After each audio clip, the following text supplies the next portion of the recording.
نبوت کا چھٹا سال واقعات میں آتا ہے کہ کفار قریش جناب ابو طالب نبی کریم صلی اللہ علیہ وسلم کے چچا کے پاس آئے اور ان سے کہا کہ آپ اپنے بھتیجے کو سمجھائیں، وہ ہمارے دین کو، ہمارے بتوں کو اور ہمارے خداؤں کو برا بھلا کہتا ہے اور ہر ایک تک اپنے دین کی دعوت اور اپنے دین کا پیغام پہنچا رہا ہے، لہذا آپ اپنے بھتیجے کو سمجھائیں کہ وہ اس راہ سے ہٹ جائے۔ کفار قریش ابو طالب کی مجلس سے گئے تو جناب ابو طالب نے نبی اکرم صلی اللہ علیہ وسلم کو بلایا اور نبی کریم صلی اللہ علیہ وسلم سے کہا کہ بھتیجے، ابھی کچھ دیر قبل مکہ کے رؤساء کا ایک گروہ آیا تھا اور انہوں نے میرے سامنے فلاں اور فلاں بات کہی، لہذا تم اپنی دعوت سے باز آ جاؤ۔ تو نبی کریم صلی اللہ علیہ وسلم نے جناب ابو طالب سے کہا کہ اگر یہ مکہ والے میرے ایک ہاتھ پر سورج رکھ دیں اور دوسرے ہاتھ پر چاند لا کر رکھ دیں تو میں اس وقت تک اللہ کے دین کو پہنچانے سے اور اللہ کی دعوت اور اس کا پیغام پہنچانے سے پیچھے نہیں ہٹوں گا، یہاں تک کہ اللہ کا دین غالب آ جائے یا میں اس دنیا سے رخصت ہو جاؤں اور میرا خاتمہ ہو جائے،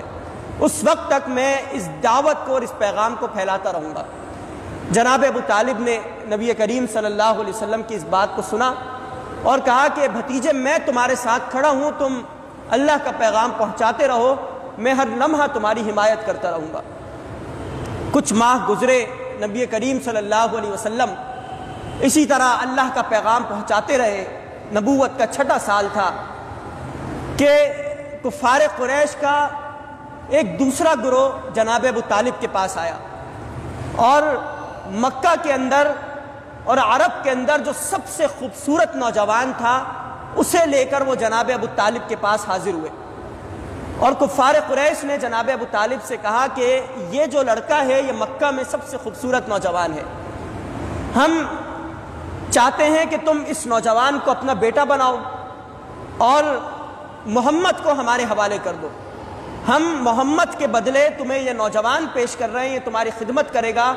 اور ہر طریقے سے تمہارا ساتھ دے گا، ہم محمد کو تم ہمارے حوالے کرو، ہم اسے قتل کر دیں گے۔ تو جناب ابو طالب اس بات پر غصہ ہوئے اور انہوں نے کفار قریش سے کہا کہ تم چاہتے ہو کہ میں تمہارے بیٹے کو پالوں، میں تمہارے بیٹے کو کھلاؤں اور پلاؤں اور اسے عزت کے ساتھ رکھوں، اور تم میرے بھتیجے کو قتل کرنا چاہتے ہو۔ اور جناب ابو طالب نے کفار قریش کو بھگا دیا اور کہا کہ میں ہر لمحہ اپنے بھتیجے کی حمایت کروں گا۔ جب کفار قریش نے دیکھا کہ جناب ابو طالب کسی بھی بات کو قبول کرنے کے لیے تیار نہیں ہے تو اب یہ کفار قریش ایک مقام پر جمع ہوئے اور انہوں نے مشورہ کیا اور مشورہ کے نتیجے میں یہ طے پایا کہ اب ہم نعوذ باللہ محمد کو قتل کر دیں گے اور اس کا خاتمہ